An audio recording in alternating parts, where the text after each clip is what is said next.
ဟာတာပုံမျိုးလေးတပုတ်ပြောပြမှာဗျာ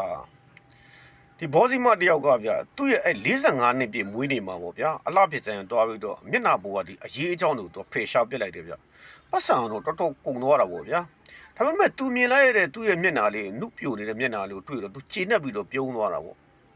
ရုပ်ကလည်းနုပြိုသွားတော့ဗျာသူ့ရဲ့စိတ်ကလည်းလန်းဆန်းပြီးတော့တက်ကြွလာတယ်ဗျာအိမ်ပြန်လမ်းတစ်လျှောက်မှာလဲသူမရဲ့ဒီဟန်ပန်အမူအရာတွေကဗျာတကယ့်ကိုတက်လက်ဖြက်လက်နဲ့ပေါ့ဗျာကိုလည်းယုံကြည်မှုကမြင့်မားလာခြင်းနဲ့အတူပေါ့ဗျာသူတစ်ပါးတွေကသူ့ကိုဘလို့မြင်မလဲဆိုတော့သူသိကျင်လာတယ်ဗျအဲ့ဒါနဲ့သူဖက်ဆိုင်နဲ့ဝင်ချသွားတာဖက်တရံဝယ်ပြီးတော့နောက်မှာတော့အဲ့ဒီဝန်ထမ်းကောင်လေးကိုသူကမေးလိုက်တာပေါ့ဟိတ်အလဲ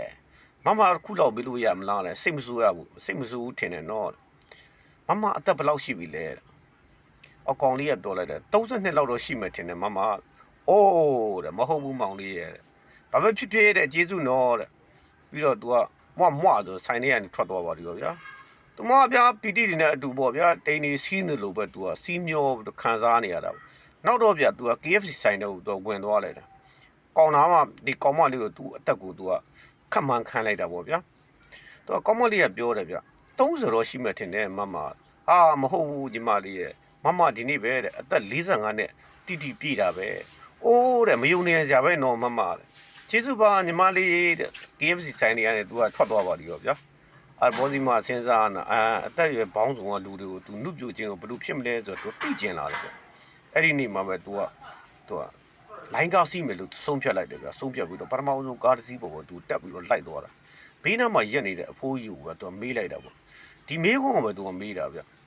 အဖိုးကဘာပြောလဲဆိုတော့ဒီမှာမျိုးသမီးတဲ့ငါအခုအသက်88နှစ်ရှိပြီအမြင်အာရုံနဲ့မကောင်းတော့ဘူးဒါပေမဲ့ငါငငယ်တုန်းကအခုချိန်นี้အမျိုးသမီးတွေအသက်ကိုတိတိကျကျဒီမလွဲအောင်ပေါ့သူလောက်တဲ့နီလန်းလေးတစ်ခုရှိတယ်ငါမှရှိတယ်ငါစီးကြော်ပြီးပြောတယ်လို့မထင်နဲ့နော်မင်းရဲ့ရင်သားကိုငါကင်တွေဆန်းသက်လို့ရမယ်ဆိုရင်မင်းရဲ့အသက်ကိုတဲ့ငါတိတိကျကျပြောနိုင်မယ်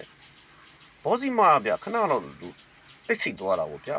သူစဉ်းစားပြီးတော့ဒါပေမဲ့ဒီအဖိုးကြီးရဲ့နီလန်းကဘာလဲတန်းသိကျင်လာ